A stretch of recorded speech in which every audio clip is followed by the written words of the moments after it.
Ito na mga kalubit, ito na yung inahin na ating inaabangan. Malapit na mga anak na talaga siya. Alas 12 ng gabi ng anak.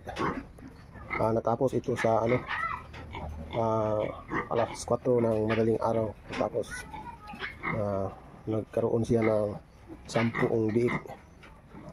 Ito, akala ko marami pa yung laman sa kanyang tiyan kasi malaki ang kanyang tiyan, pero ang laman 10 talaga.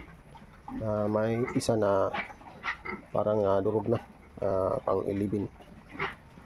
Ito yung kanyang anak na buhay, 10. May isa na maliit, yan maliit pero maano naman, mabilis gumalaw. Yan yung ating inaabangan na inahin. Ilang bisis na ito nanganak, ang daming bisis na nanganak itong baboy na ito, pero hindi pa natin pinapalitan kasi maganda naman ang yung performance niya. Kasi marami pa yung anak, hindi bumaba sa 10. Minsan abot ng 16, ngayon 10. Tapos yung isa na inabangan natin ito kabila, malapit na rin itong mga anak sa sa 29 ngayong buwan. Abangan din natin yan. Yung klase ng baboy yan ay galing sa lahi ng Jaltas. Yan, galing sa yan, Jaltas. Ito naman galing to sa sa Arts White. Tapos yung ginagamit natin na board dito yung PIC 337. Yun ang ginagamit natin dito. Yung maganda kasi yung PIC 337 kasi mahaba yung katawan, tapos matangkad yung kanyang, hindi kagaya sa PIC na yung natawag na kamburo, mababa lang yung kanyang katawan, tapos malaki. Ito yung ating naabangan.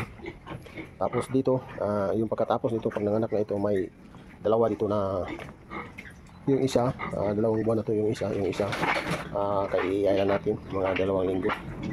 Yung inahin natin dito hindi naman masyadong malaki kasi mapayat, kasi kinokontrol natin pagkain, hindi naman tayo nagpakain ng marami kasi baka mahirapan pag masyadong mataba, mahirapan sa kanyang pagbubuntis.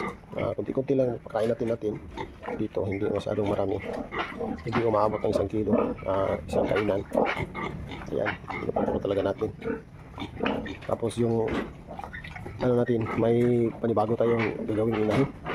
Ito, yan, maganda ito, mahaba yung katawan. Ayan, maganda.